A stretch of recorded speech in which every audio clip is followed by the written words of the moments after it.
Hello and welcome back to Clarkenomics. In this video, we're going to talk about how different countries measure production. Starting with a measure of production that almost everybody's heard of. It's the most prominent one that countries use when they're talking about how much they're producing. Something called gross domestic product, also known as GDP. So GDP, which you'll read about in newspapers all the time, is a statistic that is compiled by the U.S. Department of Commerce. Every country around the world has their own agency dedicated towards compiling their GDP, so they're all going to be a little bit different. But for any country in the world, the definition of GDP is the same. Here it is: the dollar value of all final goods and services produced within the U.S. at a given time. So it's a short definition, but there's actually quite a bit to it, and it tells us a lot about what counts and doesn't count towards GDP. So we're going to break this definition down piece by piece. First things first, dollar value.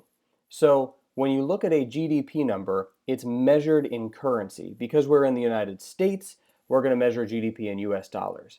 So GDP is not, made of utils or any other kind of like units. It's measured in currency, in our case, US dollars. So the dollar value. Here comes the toughest part of all final goods. So the goods that count towards GDP are final goods as opposed to intermediate goods. This can be a little tough to understand. So let's look at some examples.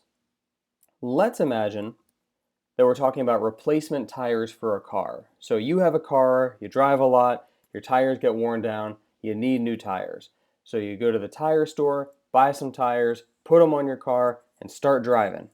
That's an example of a final product. Those tires have met their end user, you, when you put them on your car and you drove that car away and started using the product. So that's an example of a final good. An intermediate good might be something like this. So a tire company produces tires for a new car.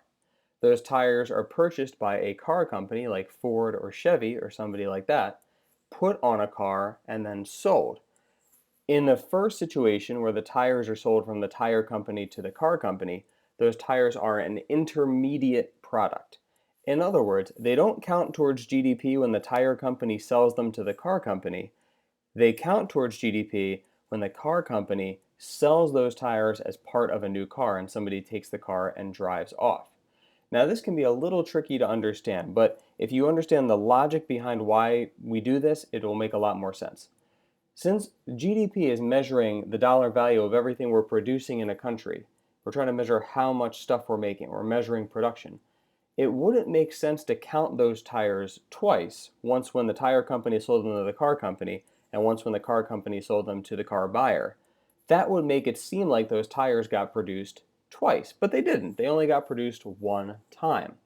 So the important thing with GDP and production is that you only count each product produced one time. So you have an accurate number of production in a country. By that same token, you might have been wondering about this, used goods don't count towards GDP. So if I go to a yard sale and I buy a used book or something, that book would not count towards GDP when I buy it. Why? Well, it already counted towards GDP when somebody bought it when it was a new book and opened it and read it the first time. So used goods don't count. If I go buy a used car or a house that's not a new construction house, the house itself would not count towards GDP. Now, of course, the services of like a bank or a realtor, yes, those would count towards GDP. But any good, any product that is a used product does not count towards GDP because it has already counted towards GDP. It can only happen once. So that's the toughest part of GDP to understand for most people. Okay, goods and services produced, well, it can be a good that's produced, it can be a service that's produced, any product, anything produced and sold for money or bartered. And the funny thing is, it doesn't actually have to be sold to count towards GDP, it just has to be produced, because it can sit around in inventory and it still counts as production. So even if something's not sold for money, let's say I agree to cut my neighbor's grass if he babysits my kids, well, that's a transaction, that's a barter transaction, and that would actually count towards GDP, both of those services that were produced. Okay, United States. Location matters here. So to count towards the United States GDP, the product must be produced within US borders. Now these days, this can be a little bit tricky because certain products are designed or built in many places, right? So if you have an iPhone, for instance, the design, the technology for the iPhone was designed in California, United States, but the actual assembly and many of the components of that phone are from other countries. The production and the assembly actually happens in China. So an iPhone counts partially towards the United States GDP, partially towards China's GDP, and a host of other countries as well. So to count towards the US GDP, something must be produced within US borders. And finally, given time. So when we're calculating GDP, they do this every quarter and every year. So essentially, there are 4 quarters in a year. Every 3 months is a quarter. And so we have quarterly GDP statistics that we look at when we're trying to figure out what's going on with the economy. And then we have annual GDP numbers as well. We can see production for an entire year or for just a quarter of a year. So that's the definition of GDP. I know it seems simple, but we kind of broke it down and it was a little bit more than it looked like at first. And it can be a little bit complicated, but it helps to just remember the big picture of like what GDP is all about. GDP, put plainly, just means how much stuff are we making, right? That's what we're trying to figure out with GDP. It's all about measuring national production. How many goods and services are we making in our country? And the answer has changed a lot over time. Here's a graph of the United States GDP since World War II, so the end of World War II. So you're looking at billions of dollars here on this axis. So essentially, these are trillions that are happening, right? So in 1945, the end of World War II, the United States gross domestic product, GDP, was just about $1 trillion. And over the last half century and into the 2000s, the GDP continued to grow overall. And so today, the US GDP is over $21 trillion. Massive numbers that are hard to wrap our heads around. And you can see that for the most part, GDP has risen consistently year after year after year. Now, there are some points where the GDP has fallen. Most notably, if you look at this graph carefully, you'll see right here, GDP actually shrunk because that was a massive recession that happened in 2008, 2009. And by the way, these shaded bars here indicate US recessions, times when production started to either grow by a lesser amount or started to fall. So what we don't have on this graph is this section over here. With the advent of the coronavirus, we're anticipating that GDP will start to fall a little bit again as we enter a recession. But at the time of this video being produced, it's a little too soon to have the data. Okay, so how to calculate GDP? It sounds really complicated because, again, we're trying to measure all production happening everywhere in the United States. It's a lot of stuff. It's $21 trillion worth of stuff. But we're going to use a relatively simple formula to figure out GDP. So this is one of two formulas that exist. I'm only going to teach you this one because it's the easier one. This is called the expenditure method of GDP. So GDP equals C plus I plus G plus NX. Here's what those letters actually mean. C stands for consumer spending. So this is us going out and buying all the stuff that we buy, things that consumers buy. Remember, both goods and services count towards GDP. This is people buying stuff. The I stands for investment spending. So if you remember the lesson about the video about securities, right? Investment doesn't mean buying stocks and bonds and stuff like that. That doesn't count towards GDP. Investment is not people spending, but it's firms spending, businesses spending, buying new capital, building up inventory, that is producing products that they're saving so they can sell them later. Brand new houses also count towards investment spending, that category there. So think of consumer spending as what people are buying. Think of investment spending as what businesses are buying. The G stands for government spending, because in a mixed economy, we have households, that would be consumers, we have firms, that would be the investors, and we have government. Government buys tons of stuff too. When the government builds a highway, when the government buys airplanes and warships and things like that, that's all part of government spending. When the government buys food for people, that's government spending too. So we have those three categories of people. Now the last part is probably the most complicated part. It's not that complicated, but when we're dealing with GDP, we have to remember that economies are not closed.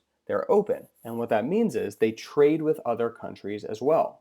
So NX is a common abbreviation for something called net exports. I know it seems like it should be NE, but it's not. It's NX, net exports.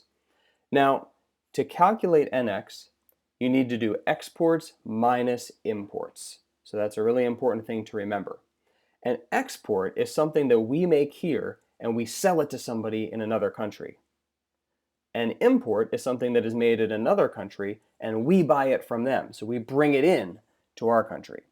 So exports add to the United States GDP because essentially that's stuff that we're making. We're just not selling it to American consumers, right? We're selling it to French people or Italian people or Chinese people. So exports count positively towards our GDP, but imports count against our GDP because we're not making that stuff, right? People in other countries made that stuff. Yes, we're buying it, we're spending money on it, but we didn't make it.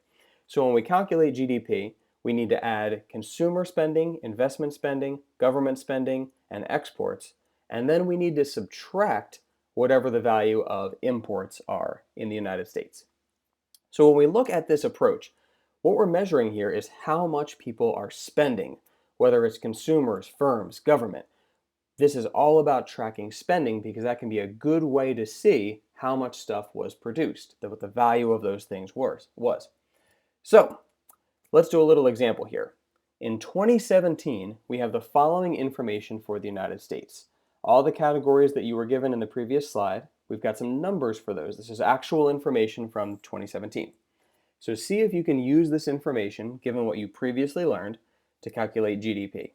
And I'm going to go ahead and ask you if you want to pause the video. And we're going to resume with the answer in 3, 2, 1. So the answer you should have gotten is the GDP is equal to $17.12 trillion. And the math there is pretty easy to figure out because all you have to do is take 11.89, that's consumer spending, add 2.95, investment spending, add 2.9, government spending, add 2.19, that's exports, and subtract the part that everybody messes up on, 2.81, which is our imports, and that's going to give you your answer of $17.12 trillion. So there you go. The other reason why this information is actually pretty cool to look at is because it gives you a breakdown of, where does our GDP come from? Clearly, the most important category in the US is consumer spending. It's not driven by government like it would be in a command economy. It's not even driven by businesses. America is a very business-friendly place, but that's still about the same as any of those other categories. Consumers are what really drive the United States GDP. So again, in 2019, which is the most up-to-date information that I have while making this video in April 2020, the United States GDP was $21 trillion and a half dollars. Big number, huge number. In fact, the United States has the highest GDP in the world. This is a map that breaks down GDP by country. And what you can see from this map is that it's not even close. The countries in the darkest blue, like China, Japan, the United States, those are the only countries that have a GDP above $4.87 trillion. All the other countries of the world are in these other categories. So the United States has the highest GDP far and away of any country. To see even further how this breaks down, take a look at this pie chart. So 24.3% of the world's GDP is the United States. Almost a quarter of the entire world's production is in the United States. China's GDP, and again, you can see this data is a little older, it's only 18 trillion here. China's GDP is only 11. So the second place country is China, and they're not even really that close to the United States in terms of GDP. Japan is there, there's Germany, the UK, France, and it goes on and on and on. In fact, all of the other countries that aren't even listed here, which is many, many countries, only produce 20% of the world's GDP. So the vast, share of wealth here comes to really only a handful of countries, which is actually really something to be just amazed by. So that's a way to give you a clearer picture of, how the pie is broken up amongst countries of the world. Now, there's a couple of other important measures that I want you to know about when we're talking about production. So the other one you might hear in addition to GDP is GNP, gross national product. And the United States has companies that operate all around the world. So if the United States has a car factory in another country like Mexico, that wouldn't count towards our GDP, but it would count towards our GNP because GNP measures production by a country's companies regardless of where the production actually occurs. So once again, if Ford produces cars in a plant in Mexico, that would not count towards America's GDP, but it would count towards America's GNP. So you're looking at, the production of companies that are run by a country rather than physically where is the production taking place. One more quick measure is called the GNI, the gross national income. This one is almost identical to GNP. The reason I'm mentioning it to you is because it's becoming more and more commonly used in global statistics, and because my job is to make you economically literate, I want you to understand what that is and not just read it in the news and be like, what GNI? I don't even know what that is. So these are some, definitely not all, there are many more, some of these statistics that we use to measure a country's production. Thanks for watching.